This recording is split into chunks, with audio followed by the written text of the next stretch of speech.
Okay, the first feature we have is transcriptions, which is what it says it is. And the transcriptions is in the videos. I'm going to pick a video which doesn't have a transcription yet. I hope this one. Essentially, no, it's not this one. This one already has transcriptions. Let me quickly upload a video.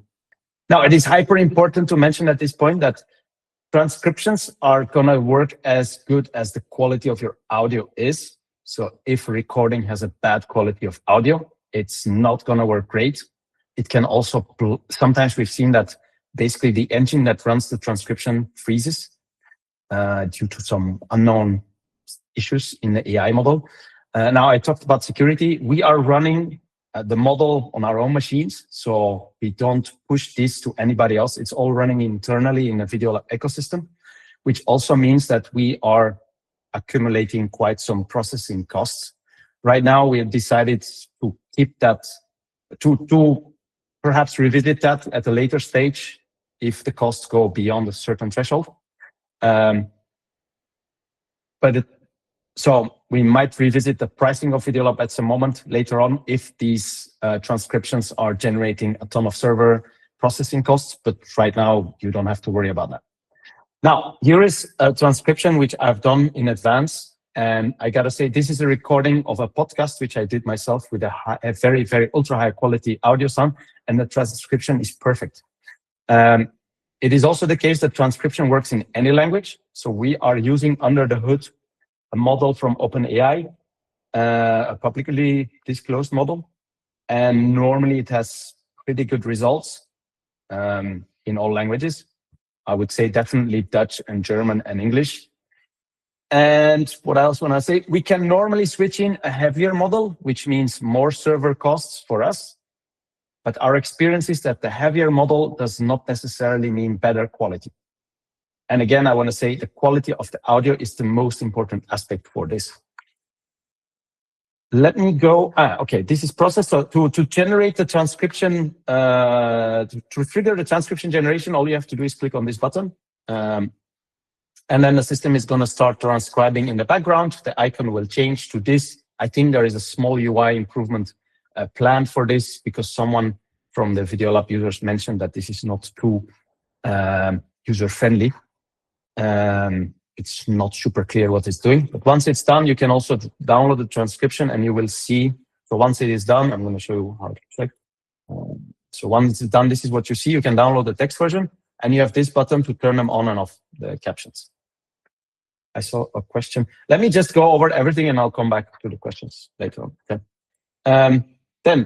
So as I mentioned, now we are showing this change log for all front-end users, so all end users. Unfortunately, this is something we don't translate, so it's always going to be in English for now.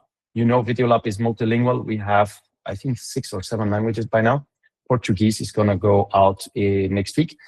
But then this is largely written by the technical team to discuss what are the new features in the system. And then something else, we're not going to push this every time there is an update. We will only show this if there is an update that is relevant for the end users. And that's it more or less for that feature. Now, sorry, there are some changes in the evaluation forms. So as someone who, it used to be that I could give an evaluation, so structured evaluation forms as only as coordinator, or this is the highest role, the third role in the list. So we have 3 different roles for people who are not very familiar with Videolab. We have the student, the trainer, and then the coordinator / professor, whatever you call it, doesn't matter how you call it. But only that third role would be able to add evaluation forms. And evaluation forms look something like this, so you can, in advance, structure how the evaluation should look like. So there are 2 changes here. First of all, now it's also possible to upload a file. So to ask the evaluator to upload a file, I think this was highly requested by one of our largest customers. I want to say Amsterdam, but I'm not 100% sure. I think it's Amsterdam, yeah. Basically, this is just another type of field that you can add to the evaluation. The second thing, which was requested by many, many different institutes, was, hey, we want to make this evaluation also available for trainers and for students. And that is, and even for students for themselves. So the student can himself or herself trigger this and add it. And that is something that should be pushed by the end of the month. So the student, and of course, so I'm not going to go into the configuration part. So it is possible to configure it. So you can say this evaluation form is only for a specific role, which means that it is not the case that suddenly your evaluation forms, which are already existing in the system, are going to pop up for everyone out there.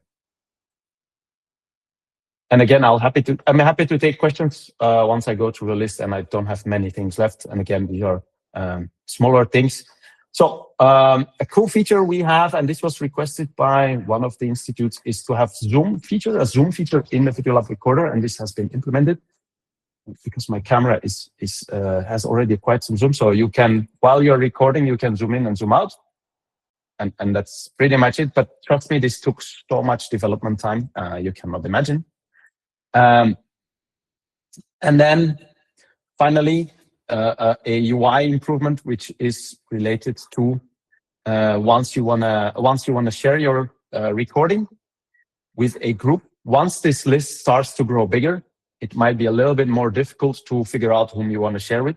So now you will see small buttons appearing next to some of the fields, which are the type and the group. So you can easily, just by click of a button, say, okay, I want to only see trainees, or I want to see only people from the diabetes group who are also coordinators.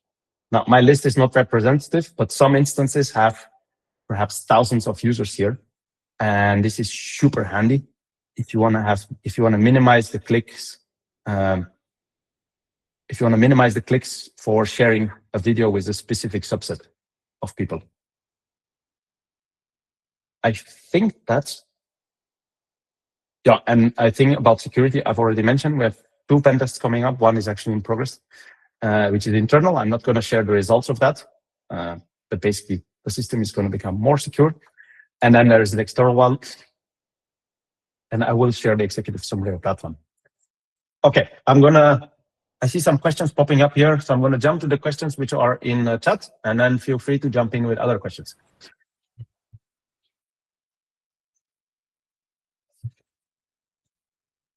Okay, the charging for transcriptions, Doug has tackled it. Again, we will revisit if we see the costs are running beyond certain threshold, we might come back to it. For the moment, we don't see any issues. We are not using dedicated GPU servers, which are more efficient but more expensive, but efficient on a scale. We might also switch in that at a later stage. By the way, a transcription feature is something that was asked for many, many years, like 4 or 5 years now. We always said, no, we're not going to do it because we don't want to send our transcription to third party. And since OpenAI published these models, we said, but now we can run it ourselves. So it's not an issue. Yeah, no, indeed, we're not going to give we're not going to open this up to anything.